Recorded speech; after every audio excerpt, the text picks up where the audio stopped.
All of us have habits, and one of mine, I'm not sure I'm always conscious of this, whenever I'm deep in thought and I have a pen in my hand, I almost always automatically click it on and off and on and off and on and off.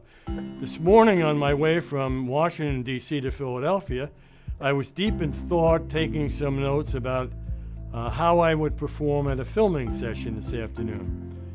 And all of a sudden I felt a tap on my shoulder. And this man said, "You are driving me crazy with that pen." Well, good old Jersey City first reaction, I thought, I'm going to do more of it and really make your world. That was my emotional response. He invaded my space and I didn't like it very much.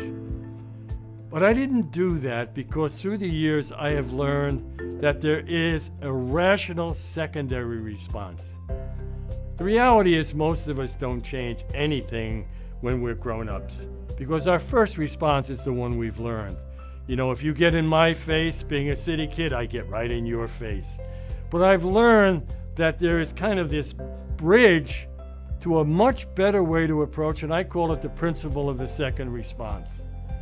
If you realize that by changing your thought process, you also can change your behavior. You can't always change your feelings, but you can reframe situations.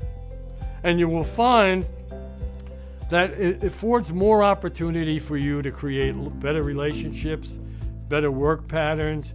But if you always operate the way you feel, then you will find that you limit yourself because your comfort zone, where all of us would like to spend the rest of our lives, really controls your life. So my point is simply this. If you are dealing with a whole pattern where you react emotionally, just back up for a second and ask yourself, is there an alternative to this? Is there a different way I can behave? If you have a relationship that continuously is abrasive and banging, well, you probably in your comfort zone, like I was with that man, you want to protect yourself.